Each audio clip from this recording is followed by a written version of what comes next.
My name is Matthias, and I work for a company named Aixsponza. We are based in Munich, Germany, and we are a 3D design motion graphics studio.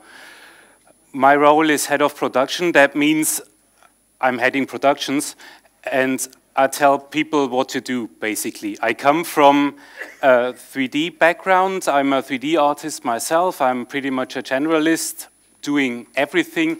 I focused a bit on shading, lighting, that whole look dev thing. That was my thing when I started out.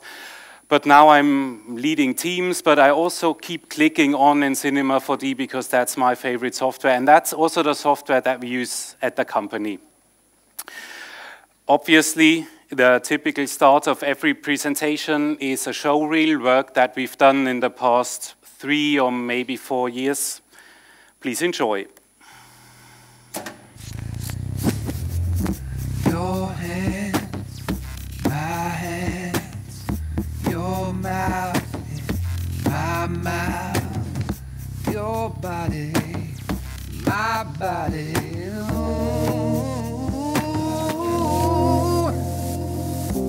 You make it all so simple. Oh, oh, so simple. You make it all so simple. Oh, oh, oh. I shake for you, baby. I shake for you, baby, all over. I shake for you, baby. I shake for you, baby, all over. You make it all so simple. Oh, oh, so simple. You make it all so simple. Yeah. I shake for you, baby. I shake for you, baby, all over. I shake for you, baby. I shake for you, baby, all over. I shake for you, baby. I shake for you, baby. I shake for you, baby. I shake for you, baby. I shake.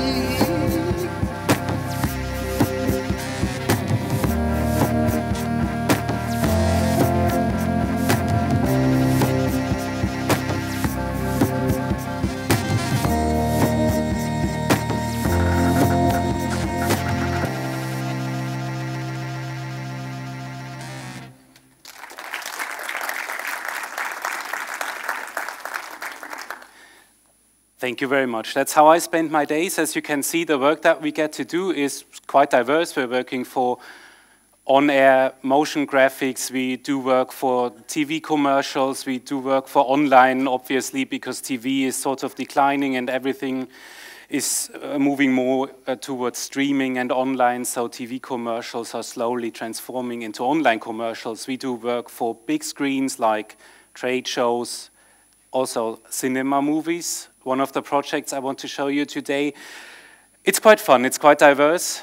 The work is changing quite a bit. We haven't focused on one area, we do quite a lot, and that's why I have a lot to tell to you if it's about using Cinema 4D in real-life productions, because the title here is Project Experiences. So that's what I want to show you, some project experiences from real life, and I can tell you the real life is going to be the honest, truly real life. So here's one of the productions that we do in real life, because real life is not always web page, feature projects, the cool stuff, but real life in reality is this. Wow Days bei Kika. Jetzt bis zu 35% sparen. Bei 13 sensationellen Aktionen. Die Wow Days bei Kika. Aber nur für kurze Zeit. Gültig von der unverbindlichen Herstellerpreisempfehlung. Ausnahmen auf kika.at. Isn't that a high-profile, super nice project? That was animated in cinema. We're going to take a look at the extensive making-of. I tell you everything about it, and the making-of is you get a storyboard and you just make it. That's it. Wow. You know, I was trying to make a joke. Sometimes it works, sometimes it doesn't. But it is true that a lot of our work is the project that we saw before. If you are a student, sometimes students approach me and tell me that, oh, you're doing only awesome projects and everything is so great. You have to realize that reality often is projects like this, where you get a storyboard, you just do it. But now we go to the real projects. I just wanted to make sure that reality is grounded in this presentation, that we're not only talking about fake reality, but we take a look at real reality. That was this one. And the next project, the better one, the cooler one, the one that is more fun to work on for me as well, is C4D. C4D is a German educational kids feature film. That's a very long word, but Germans like long words, don't they? So it's been in cinemas beginning of this year, and C4D is that character from a TV show. He's explaining things in a way that children understand. So in the TV show, he's going out, he's like taking a topic and figuring out where does milk come from, how does this work, how does that work, and he's going into factories and checking out how milk is packaged and whatnot, and he's really popular with kids, so they decided that cinema film would be great to have because he's really popular and kids, along with their parents, would go and see it. So they did that, making a feature film out of the C4D TV show, and we were booked by Megahertz, which is the production company, to do all the visual effects and animation shots. There's quite a few, and here's a cut down of shots that we have worked on.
Gecheckt.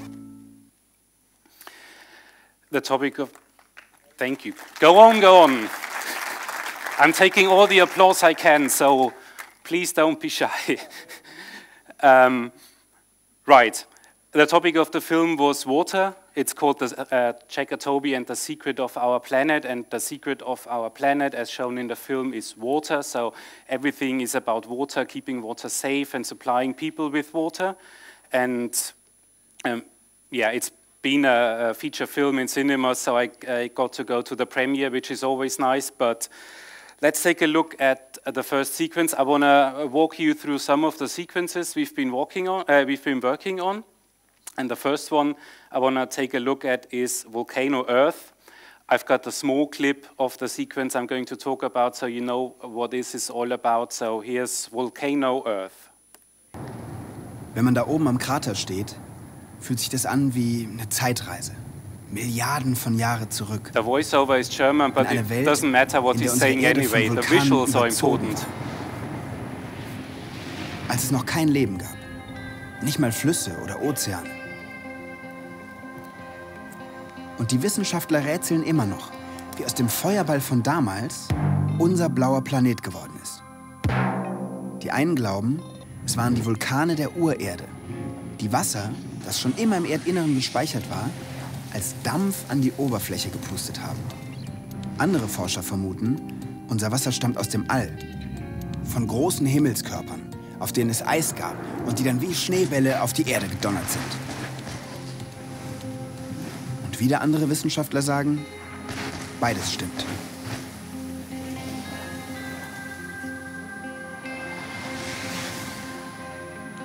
So we're using a very slow pace here because it's Letzte Nacht habe ich kaum ein Auge zugekriegt.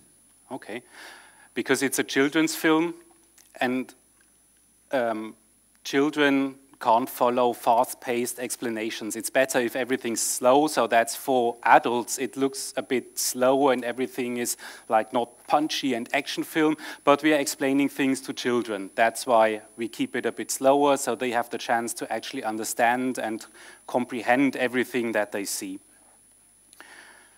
First thing you need to do when you are asked to create a sequence like this and work on a feature film like this is always the development of style and mood. Like we've seen that all the assets that we built, they are in that handmade look. Everything looks like it could have been built at home by a boy with a little bit of help by his father. That was the basic idea behind it. It should look like you could build these things in reality. So the papers are crumpled. You can see there are lots of imperfections everywhere. The materials that we used are wood, paper, and that kind of stuff. So in a very natural, organic, handmade look was needed. The general look of the animation style was a bit given to us by the TV show. As I mentioned, C4D is primarily a show on TV, and they've got an opener. And that was the starting point for our style and mood development. So that's the opener of the TV show. So as you can see, lots of objects you can find at home, books, stuff, a lot of relying on paper and sort of stop motion-like animation. That was the TV show opener that we've been given as a starting point for our look development. Okay.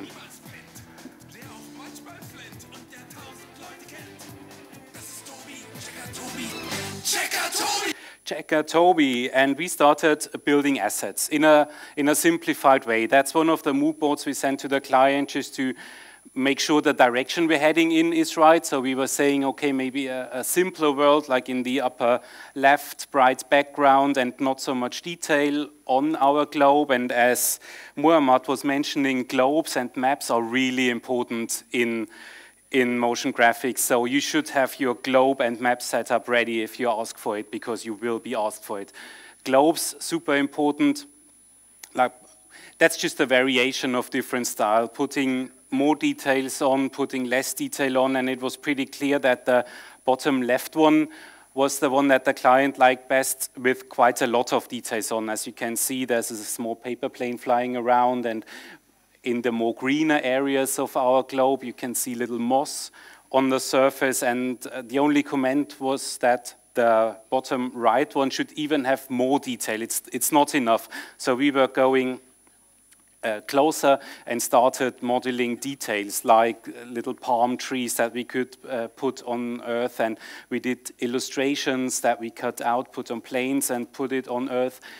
Again, bottom left, you can see that we've got dolphins on Earth and that airplane flying around, and there's giraffes in Africa and an elephant in India and all that kind of stuff. Like putting really a lot of details on was the way that we are heading, because the client was saying they have a lot of experience with children's movie, and in their experience, children really like seeing those images that are really like bursting with detail. So we were asked to put a lot of detail on all of our assets, and that's what we did. And the final globe looked like this, little aliens, because aliens are always cool. It doesn't have anything to do with the film. It's just aliens because people like aliens, so we put aliens on, and dolphins and giraffes and whatnot. Just have a very, very detailed asset for planet Earth, and that was approved by the client, and that was also our guide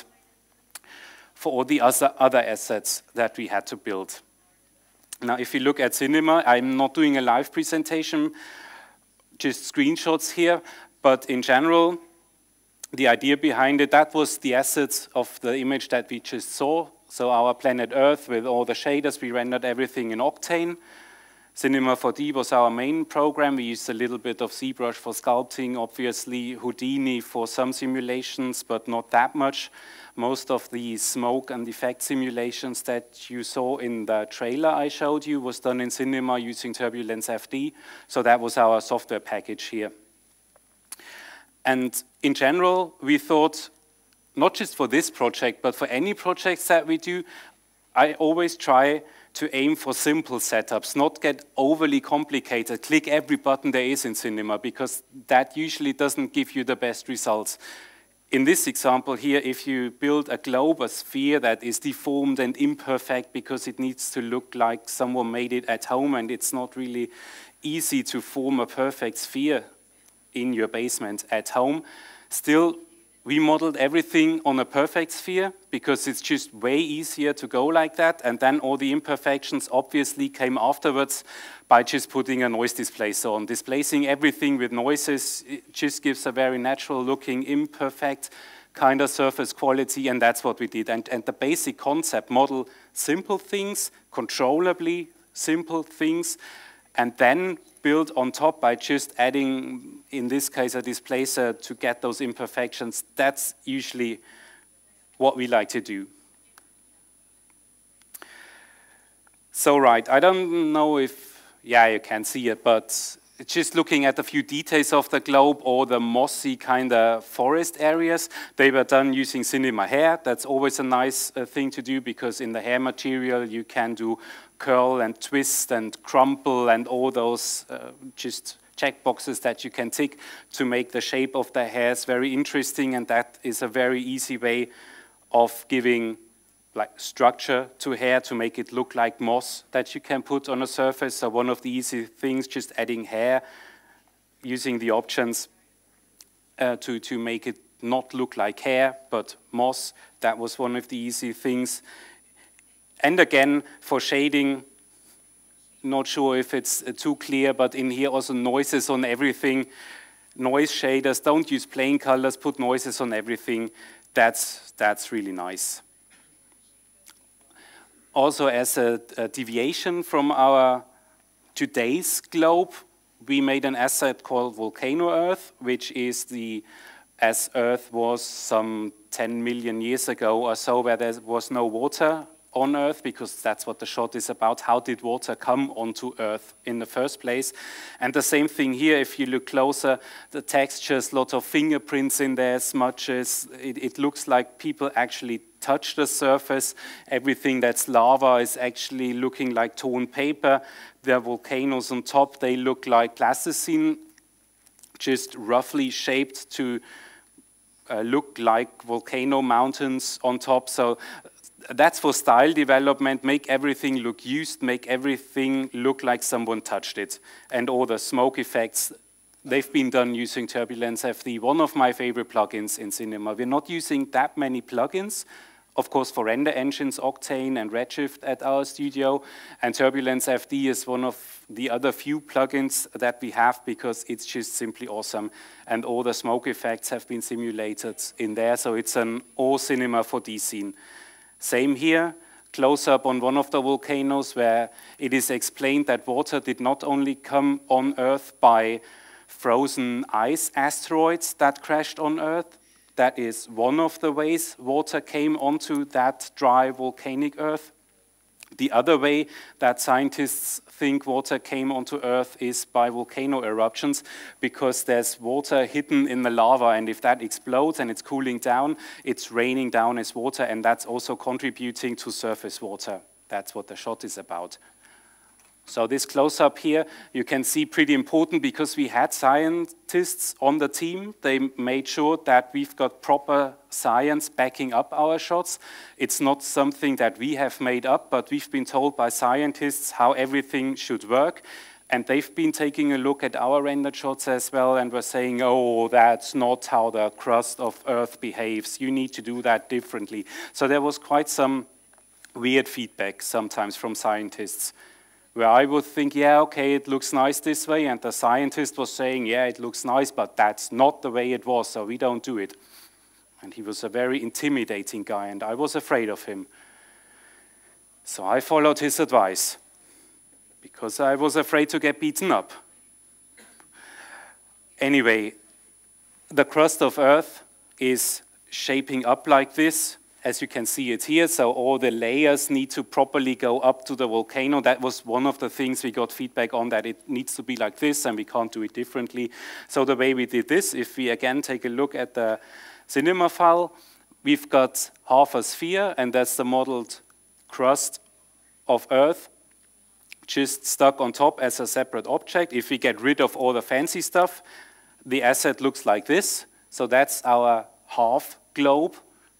And if we take a closer look, that's how the crust is looking. It's a separate object. We didn't cut Earth in half and made sure that it's actually fitting the surface. We just stuck it on top, that object with the gradient that you can see. And in terms of modeling, it was done using a sweep with 3 splines in. That's one of the things people hardly use in my experience. Usually when people do a sweep, it's 1 spline for the path, 1 spline for the cross-section, and that's it. But the sweep object does take a 3rd spline. It's called a rail spline. It is telling the sweep how big an object is. So you've got 1 spline, that is the path, 1 spline, that is the cross-section. It's moved along the path. And the 3rd spline you put in, that is the rail spline, and it's if it's moving up and down, the resulting object will become bigger or smaller, just as the rail spline is changing its distance from the path spline. That is a really nice way of working, and the really cool thing about doing it this way is that you automatically get super nice UV layouts. Because let's be honest, Cinema 4D is not really strong in unwrapping objects for UV. No one does that in cinema. And if someone does it, my respect to you, because it's one hell of a tedious process. UV tools, okay. Let's not talk too much about UV tools in cinema. But using a sweep comes to the rescue, because it automatically gives you nice UVs that you don't need to touch, and that's always preferred. Basically, no matter if it's UVs or something else, things that work correctly, automatically, that's really my way of working, because I don't need to work myself. Cinema does the work for me. That's always desired. So if you look closely, just wrapping that up with the sweep, you've got 1 spline, that is the path. You've got 1 spline, that is the rail, so the upper boundary of our crust, and then with a 3rd spline, which is giving you the cross-section, you automatically get that object with nice UV layouts. I just want to tell you that consider using the tools for modeling, not just in thinking, oh, it gives me the right shape, but if you also consider, will it give me the right UVs, that's a plus. So if you can find a tool giving you the right shape and the right UVs, that's a nice thing. Of course, our objects, they do float in space, but space can't be just a black thing, because that's very boring, I would say. So for the background, we put a lot of stuff. Again, we were thinking, how would you make that at home? If your dad asked you and you were a kid, go into your room and just build a small box, and it should look like space, so we can have our Lego fighter plane fly through space. We were thinking like that, how would a child build it?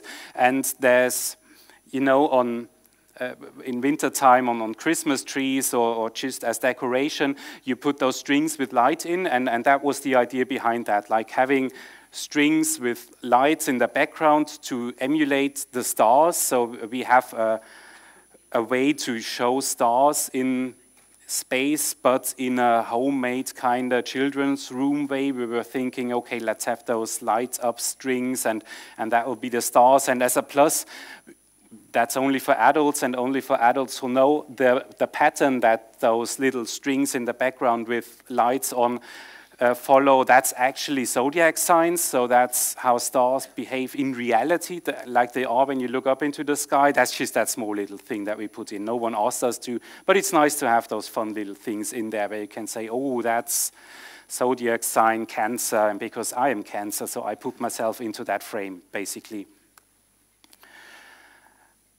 Easy to set up, a spline, cloner, a sphere, sphere cloned onto the spline. Like we've seen that a bit today in presentations, and the way it's changing the colors and luminance of the light bulbs, basically.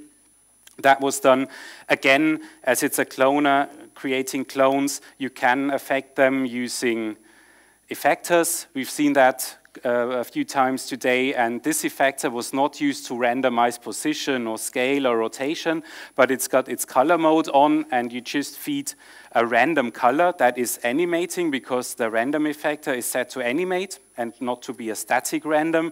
So the lights are changing color and they are changing intensity, and you can read that into a material using the MoGraph color node, and the same node is the same shader is available for Octane, for Redshift, for Cinema Standard Renderer.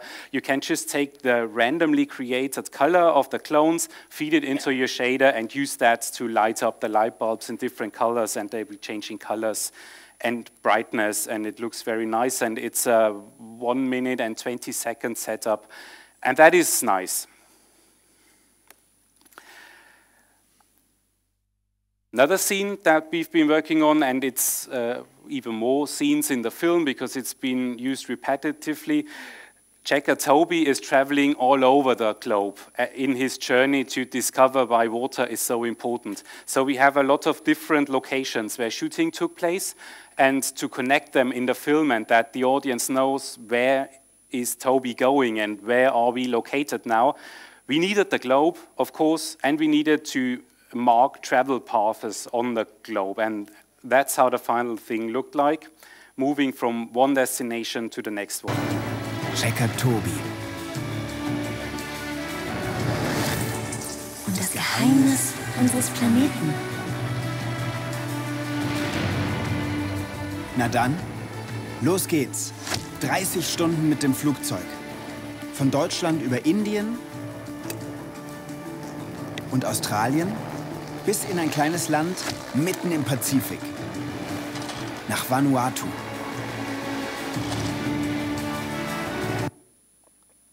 Not the most original idea anyone ever had, showing travel paths by drawing a line on a globe.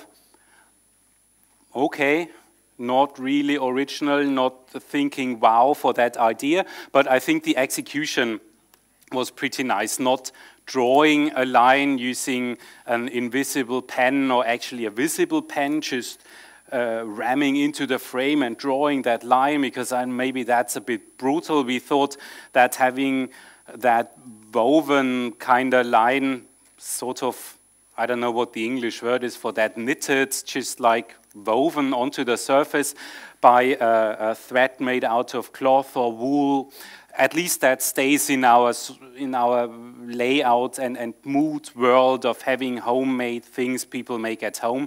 So again, keep things simple and then improve on them. Woven line with those wavy curves going on. We start out with a simple line. Just make a straight line that we're going to deform into the travel path. And as you can see, again, it's a spline, it's a sweep. And the structure, again, is coming from a displacer. If you disable the displacer, it would just be a straight line like a cylinder. Enable the displacer, put a noise in, because noises are always super awesome. Make the noise scale small, and it will look like sort of a woolen thread, especially if in the end you're putting hair on top of that, so you've got the little strands and coming out, and it looks a bit more furry than it is. But that is something for the end. Just make the basic things, then improve on the basic things to make things more complex. That is our workflow.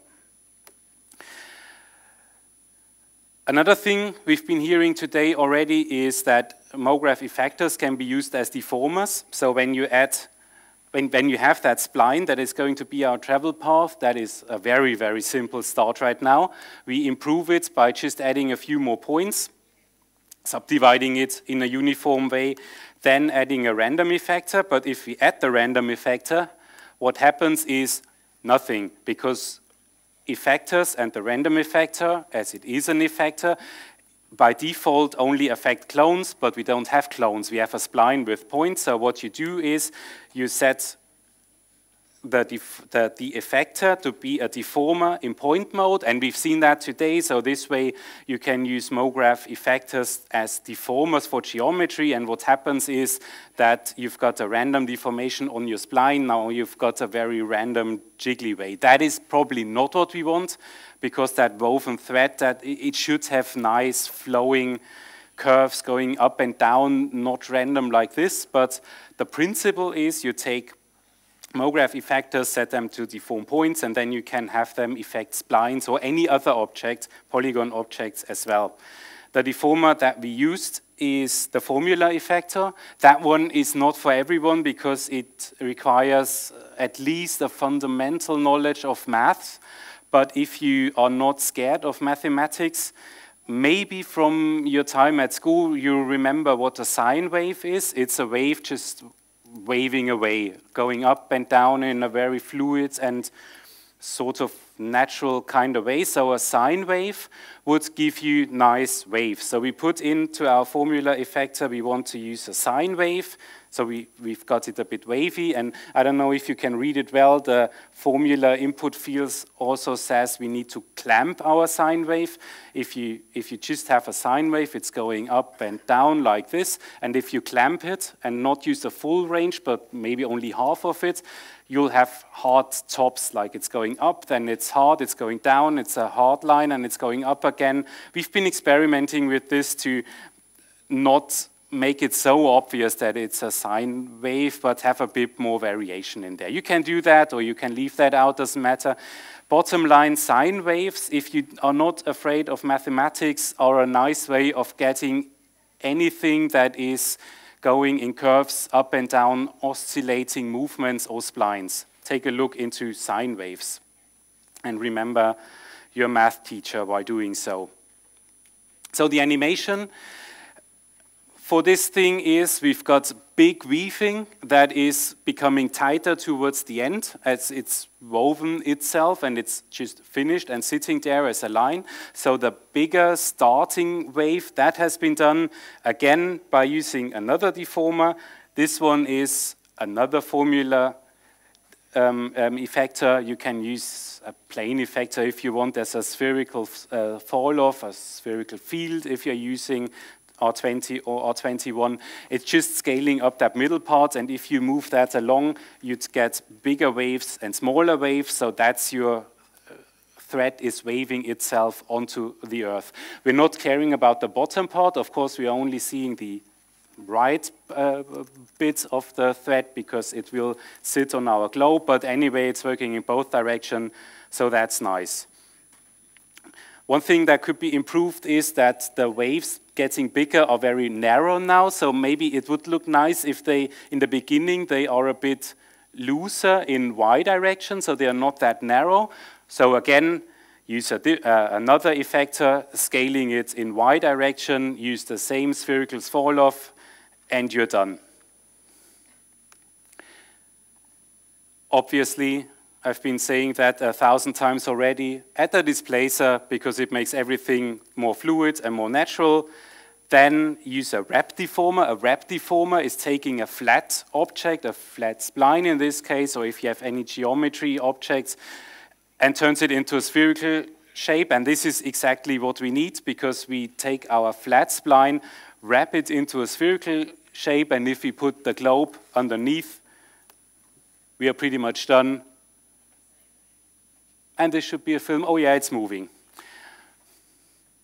So we've got that travel path as a thread on the surface weaving itself into the globe just by moving 3 or 4 effectors, deformers over a straight line that we have in space. And this is the kind of setup that we always try to aim for, keeping things simple and then deforming them into more complex stuff.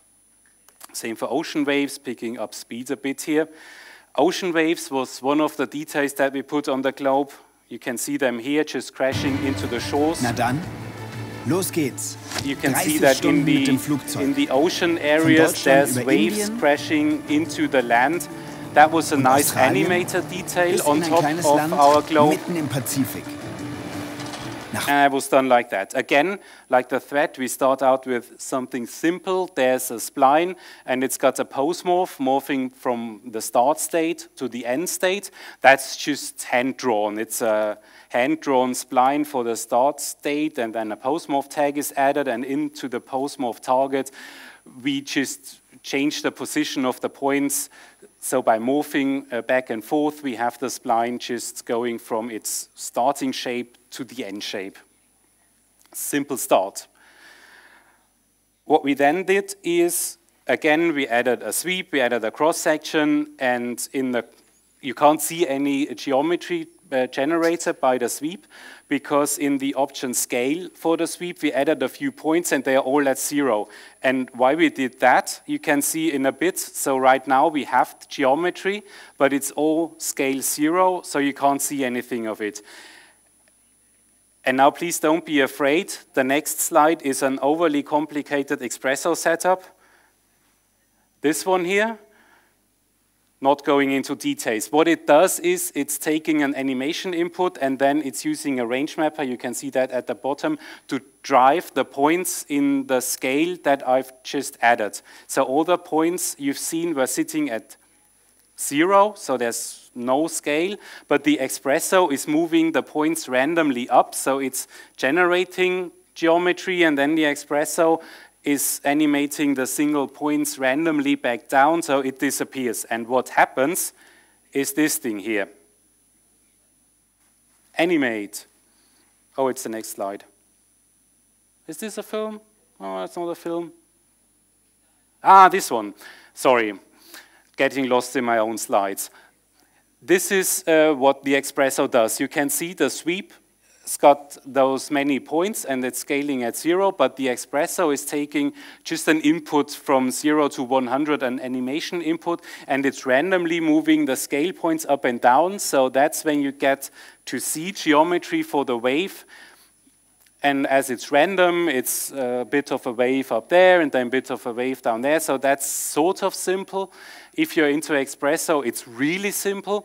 And that's a very, very versatile way of having these things, because if you put them, again, using a wrap deformer to put it on our globe, it looks like this. You've got more of them. They are all hand animated. The spline shapes were drawn by hand, so there's no automatic discovery of coastal lines or anything. It's just manually drawing splines on top, and as everything works automatically with that bit of espresso, it's very simple to animate all the waves at once just by using one user data going from 0% to 100% and then looping that over and over again, and you've got endless waves crashing into the shorelines.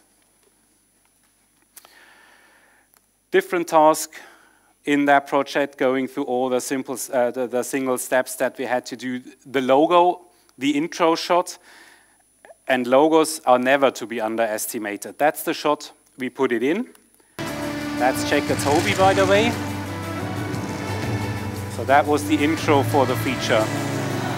Logo, awesome. Make it bigger, it is big. Ah. Das Geheimnis unseres Planeten.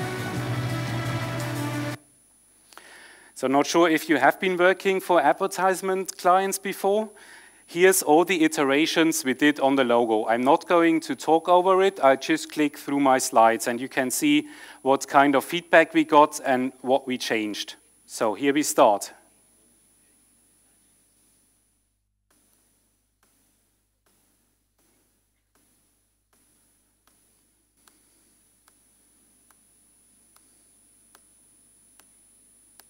It will go on for a while. Don't think we're finished soon. Can I get a coffee, please?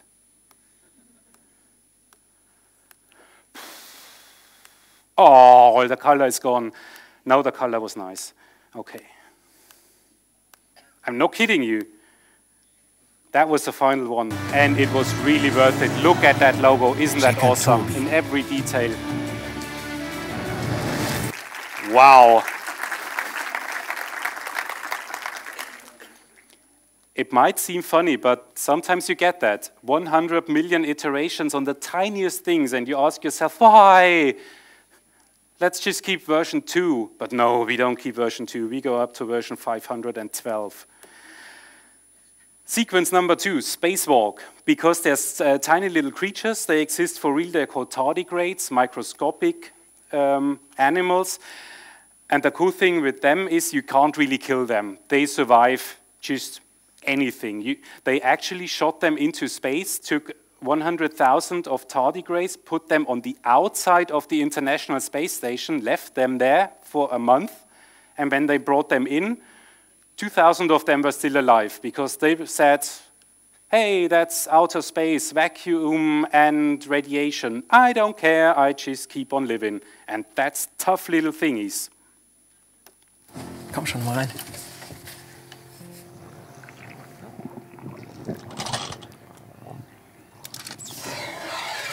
So as they shot them into space for real, of course, we shot them into space as well. Die Winzlinge waren Teil einer Forschungsmission. Dabei haben die Astronauten entdeckt, dass die achtbeinigen Bären absolute Superhelden sind. Die überleben sogar im All. And our ohne tardigrade survived as Das well kann kein in Mensch, outer space. kein anderes Tier. Seitdem gelten die Bärtierchen als die größten Überlebenskünstler der Welt. Aber was hat das mit dem Herz der Erde zu tun? Another way to start such a sequence is I usually do a thing called mood board. I just collect images from the internet and put them together in Photoshop, and it's nice because I can use my Wacom pen to just write little notes. I like this part of that image, I like that part of this image, and either if I'm modeling myself, I just take that and go from there, or you can send that to freelancers or use it just as a starting base. If you have other people modeling the rocket, it's very good to just collect images from the internet before you actually start. This one was the asset that I created on my own, because in a bigger project like this, obviously as a team leader, there is a lot of organization and not really working into 3D and cinema 4D, unfortunately, because that's still what I love. But I took the rocket aside for me and I was working on that, so I'm really proud of that. That was my first design, if you may call it so. I was thinking of doing a bit of a squid-like shape, like you can see that head and tentacle sort of thingies coming out for the rocket booster. Sent that to the client, keeping my fingers crossed that he says, oh, I love this, just go on with that. But no, he was drawing on top, and everything that was squid-like went out. I don't want a rocket to have a head, and I don't want the tentacle engines. Please make it more like a real rocket. Okay, so I made it more like a real rocket. And he liked that. And then you keep on again, you start with the base shape, you go on into detailing. Lots of details make the thing way more interesting. If I go back one slide, that's the starting point, not really that interesting, but nice looking just from the general shape. But as soon as you put random detail on top, like that thing at the bottom here for the landing foot, it doesn't have any sense at all. It's just there to add detail. And to add details that make no sense at all, but just add visual pleasure, I usually go on the internet and download stuff, because who wants to model that thing for the foot there? No one wants to do that, especially if it's available for free. If you put Kitbash 3D parts download into Google, you get all of that. You don't have to pay for it, you just download it, so I'm not modeling that myself. I just download it, put it on, and it looks tremendously detailed, even though I didn't do any real work except taking a ready-made part and putting it on top of the engine. As for textures, we were aiming for that. Again, hand-painted look. Someone was painting that thing in his children's room. And to help for that, I discovered a program. I've been using that for I don't know, 10 years or so. It's called Verve Painter. It's a really, really tiny program. You download it. It's just a single exe file. It's for free. It's online somewhere. It's got the worst interface you can imagine, and it's really awful. But what is nice is it's doing 2D fluid simulation. So it's actually simulating the behavior of paint, as you can see here. And this is really nice, and I haven't found that in any other drawing program. And if you need that fluid behavior of actual paint because you want to see paint strokes on your object, Verve Painter is a program I really use quite a lot because it does give you a very natural behaving paint stroke behavior on your textures that I haven't found anywhere else, really. And it's free, so that's nice. But it's got an awful interface. That is not nice. And that's the rocket. And if you look at the scene where we put the rocket in, just to take a look at how scenes are organized, how a scene looks at Aixsponza, this is what it looks like. Lots of shaders at the bottom. As I said, Octane was our render engine, and the shots were rather simple because all the illustrations were just textured on planes, and all the aliens are clapping and really cheering because the rocket is having a successful launch, and there's a few birds at the side, and so everything is rather simple in here. Again, trying not to overload your scene with complex stuff if you don't need it. I didn't use a sculpted floor because just a plane that is textured and it's got a bit of displacement to give it irregularity works very nicely in terms of poly count. It looks like this. I'm personally not too keen on saving polygons because any modern machine just renders 4 million polygon scenes without any problem. And as we are a business and we're trying to earn money, of course, making 3D is a lot of fun, and I do it because I really love it. But at the end of the month, I need my bills to be paid, so I also want to make money. And retopologizing things, making sure that everything has as few polygons as possible, that takes time and therefore takes money. And if you don't need it, we don't do it. The rocket itself, it has some 1.6 million polygons, I think, but you just put it in, and even in a wider shot like this, you probably won't see all the details and all the polygons that the details on the rocket have. But as it was rendering perfectly, we just left it and didn't even care about bringing it down to a low poly version. Closer looks at the background. The mountains are not actually mountains, it's open books. That was our idea for having background mountains that fit into our handmade, everything is taking place in a children's room kind of idea, having opened books because they sort of have that mountain hill-like shape, and they were working pretty nicely for having background hills that are not hills. That's our birds, and that's small little things. We had a lot of time, and the budget for feature film is obviously higher as the budget for like TV commercials. So higher budget translates into more time, and we had a lot of time, and we could even do things like this. No one sees it in the finished shot, but when the rocket is starting, the sleeping birds are waking up and they are sort of disturbed, and that's the stuff that I'd like to put in because it keeps the fun in such projects, being able to do things that no one really sees when they're watching the film, but it is there, and I know that it is there, and that's nice.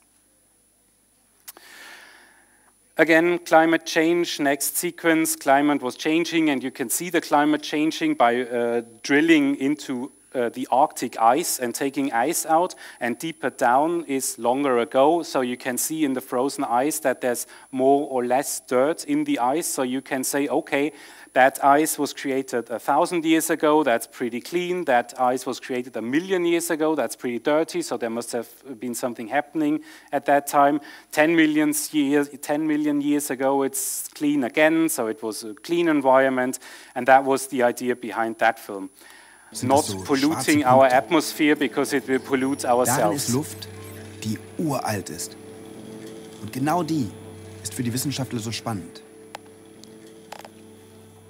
In den Luftbläschen, die im Eis der letzten 100 Jahre stecken, haben die Forscher mehr Staub und Dreck entdeckt als in allen Jahrtausenden davor. Von Fabriken und Autos zum Beispiel. Denn davon gibt es seit gut 100 Jahren immer mehr. Ihre Abgase sind in der Luft sowas wie fiese Wächter. Die lassen Sonnenstrahlen auf die Erde, aber nicht wieder zurück ins All.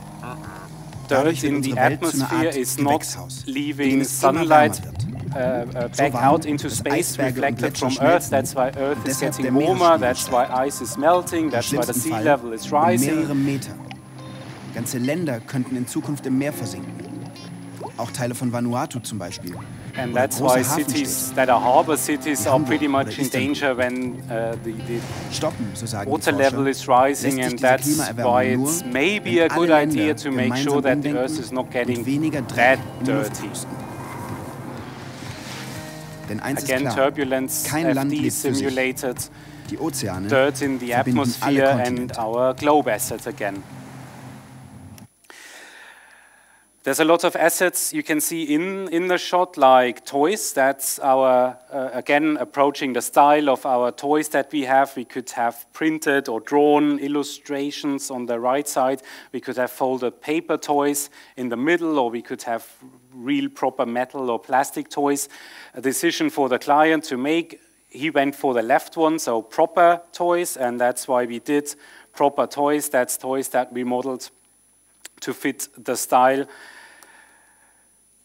That toy train here is a good example for rapid modeling using volumes. Volumes came with Cinema 20. We've been taking a look at volumes and seeing what they are. It's basically filling space with numbers and using that as, if you mesh it, you can use that for modeling, you can use it for effects. It's a pretty nice way of modeling, and that's how we modeled the train. We started with a cylinder, then we continued our crazy model with yet another cylinder, and to make it even more advanced, we added one more cylinder, and also a cube. We're not using cylinders only, cubes are very nice as well, and as that one was working well, here's another cube, and here's a few more. So basically, that was how we modeled it, and just using cylinders and primitives to form the shape of the train. And once that was finished and it was approved with the client, the only thing left was all those sharp edges between the cylinders and the cubes. They are not really like toy models look, because toys usually are very soft in appearance. So what we wanted was smoothing that whole thing, and obviously for that, turning it into a volume works pretty nicely, because you can add a smooth on top, and if you like, that's just making the voxel size smaller, so you increase the resolution, get a bit more definition, so you can actually see all the details, but still the edges are pretty sharp, and then obviously you put a smooth on top, everything is smooth, and then you turn it into geometry, and that's how we modeled all the toys you see in that shot, and also other sequences. Volumes on top of primitive objects, a really, really quick way of modeling these things. And also for texturing, we went into that direction more. There was no UV unwrapping, because as I mentioned, cinema and UV unwrapping, not that great, not to say really bad. So what we did was, we were using fields or fall-offs to create the shaders, because as Jonas was showing, you can use vertex maps to color objects. So we were trying to add a vertex map on top of our volume object, and Cinema does not allow that, because a volume object and a volume measure possibly changes in point count, because if you're moving your primitive objects around that are creating the surface, the measure of the volume system is updating and it's creating a new mesh, and that might have different points than the one you had before, and then the vertex map is confused, because the vertex map saves color information onto points, and it can't do that if the points are changing, because point number 1 might be here in your version number 1, and then it changes to here, and then the vertex map is confused and doesn't know, is that still green, or should I make it black, or what's going on with that point. So Cinema is restricting that. You can't have a vertex color tag on a motion builder measure. So a way to work around that is using a correction deformer. A correction deformer in Cinema is basically a virtual copy of your object. So on the correction deformer, which is just taking a copy of the volume measure, you can add a vertex map tag It's a bit of a workaround, but it doesn't really have any impact on speed. It's working rather nicely.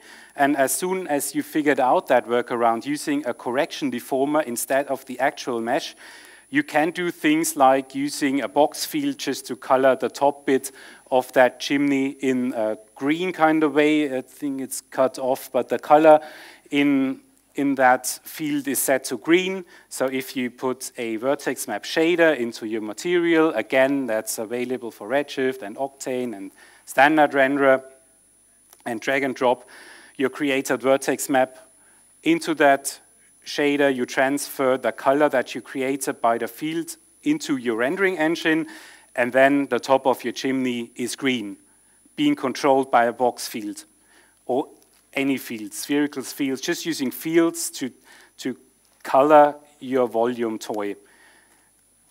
And if you don't color your chimney green but golden and all the other parts as well, it will look like this in the editor, and it will look like this in the final Octane render. So that was it for Check Adobe. All the most important parts covered or checked. Gecheckt. And we've got a few minutes left to go to another project where I want to talk about one interesting setup that I did, and that was for Glendimplex Thermal Solutions. I haven't heard of them before we were working for them. It's a company who's making heating and cooling systems. So maybe the air conditioning here is built by Glendimplex. They are pretty big, but no one knows them because no one is interested in air conditioning systems on an industrial scale. But as they are so big, they went onto a heating and cooling systems trade show taking place in Frankfurt, Germany, and they were inspired by all the big car brands. The car brands built huge booths on trade shows with LED walls like the size of a Rolling Stones concert. I don't know. They put really a lot of money into trade shows, and Glendimplex did the same. They had an LED wall which was 40 times 12 meters, so 40 meters long, 12 meters tall, and that was one side. You can see that big wall in the back with that sort of infinity shape on top. That is something that we filled with rendered pixels, that LED wall, and they put their machinery in front of it to have an impressive kind of booth at that heating and cooling systems trade show. And not only was it one-sided, no, the other side had the same wall also filled with LED pixels, so that's even more rendering that we had to do, filling both sides of that LED wall with explanatory graphics, with just fancy background kind of glittery things, and putting text on top so they can explain stuff. And obviously, we mentioned that before, globes and maps are really important, so they also wanted to show that they don't only have that one location they're working in Germany, but they are spread out all over the world, and they've got lots of shops everywhere. So what we needed here is what I call the map. And the map is something that you probably need to do as well, because everyone likes globes and maps.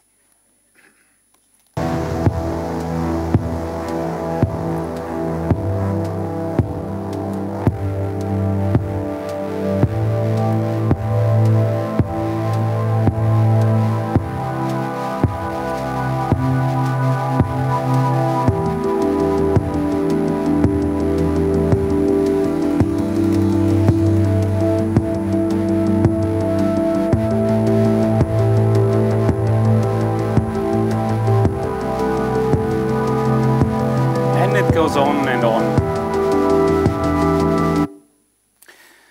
Just quickly, looking through how I created that map. This slide here is the wireframe. It's pretty dense. No, it's not. It's actually just a flat plane. If you render it, it looks like this. Not really that interesting, but as you can see, there's no geometry at all. It's just a flat plane, and the whole map is texture-based. So what I did is I downloaded a displacement map. You can get them online. You download it, you put it on top, and suddenly your plane looks like a map, because mountains are coming up, sea level is being pushed down. So by using a height map of Earth, you get a displaced plane, and that is showing Earth. And as this is the rule with that height map, this is the credit for it, because they told me, okay, the map that you're downloading, you can use that free for whatever use, but you have to show this exact web page address. So I did my duty, here's the credit, and now I'm allowed to use it. So that's my map. And it looks very boring, I have to give you that. It's not really interesting. It's just, okay, a height map being used in a displacer.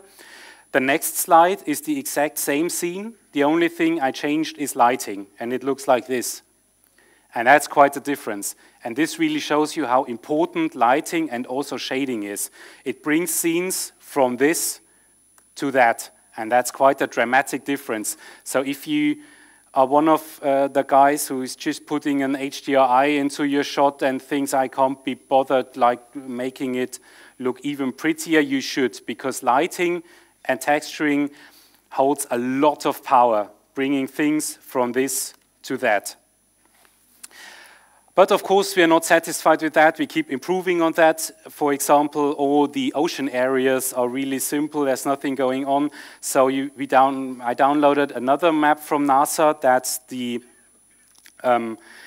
depth of the ocean. You can get that as a map, and I just put it as a bump map. It's pretty hard to see on the screen, but if I flip back and forth, you can see in the Atlantic Ocean, there's nothing there, and then if you put that bump map in, it catches a bit of light and reflection, and it just makes it more interesting. To put even more details on top, maybe I thought it would be a nice way to highlight where all the cities are. That's another map you can download from NASA, city maps.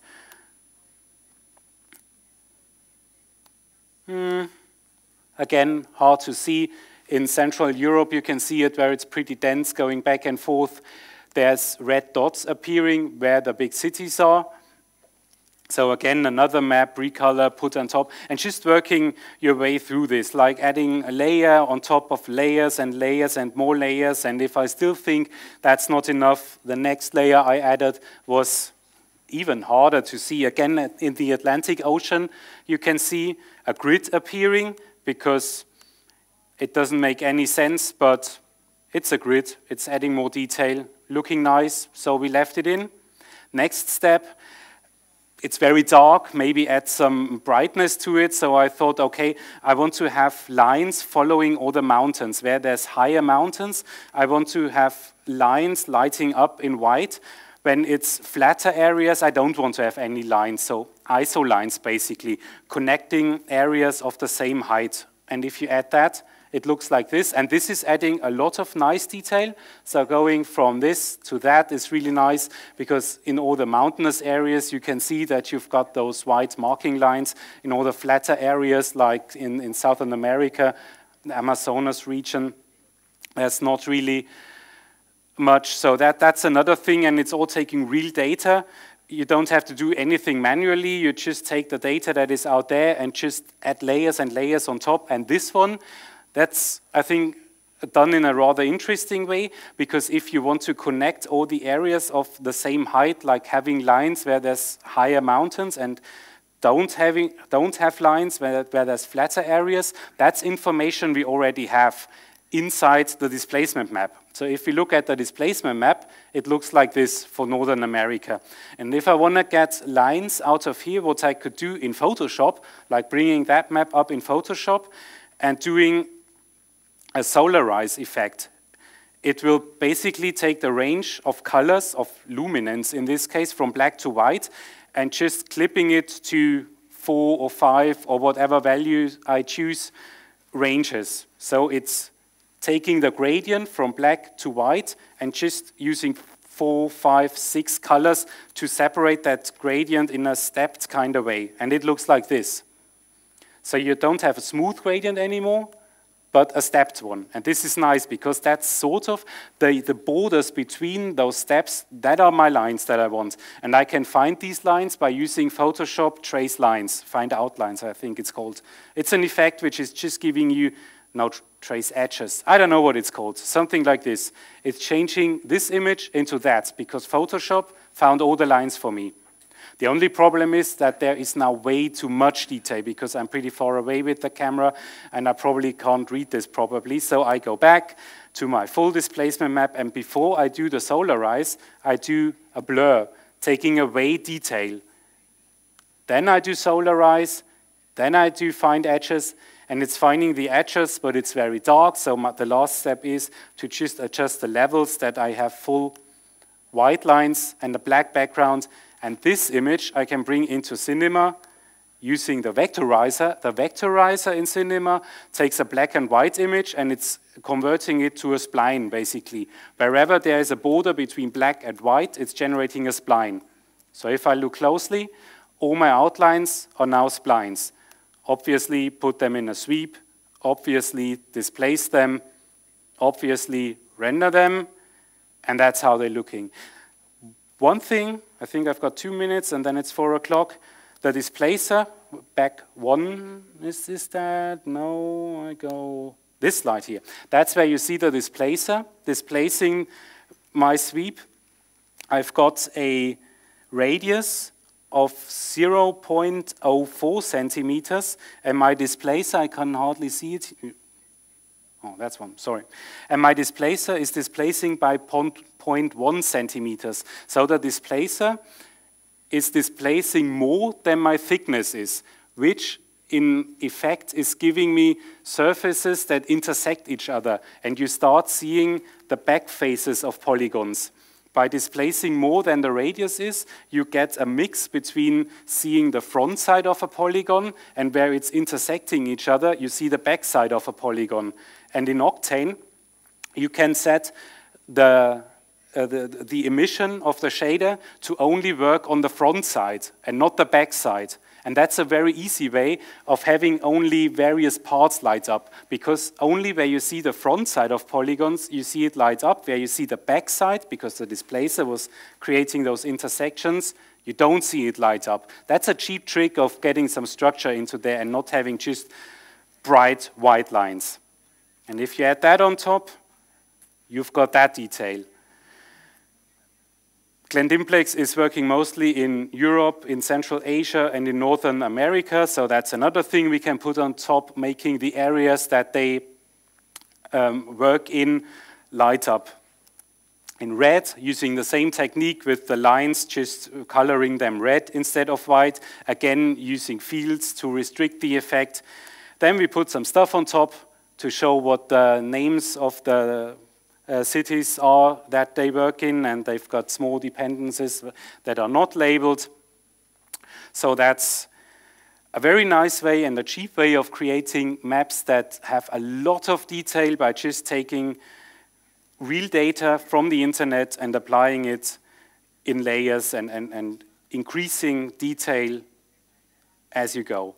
And the answer to this question, there is, of course, no time left, because like with all my presentations, I tend to talk way too much and run over my time, so grandma is saying, get the fuck out. I don't know if that is translated. Oh yeah, it is, that's nice. I should have used more swear words then. Again, a few slides to the end. I'm the one standing up here taking all the applause. By the way, where's all your applause? Thank you. That's the guys. It's never just me working on projects. Bigger projects like this always require a lot of people and big teams to work on this. And as my time is really up now, I'd like to say teşekkür ederim. And I guess my Turkish colleague wasn't fooling me. I was a bit afraid that this is insulting, but I guess it means thank you very much, because I want to say thank you very much for being such a nice audience. I'm here. If you have any questions, just grab me. And again, thank you.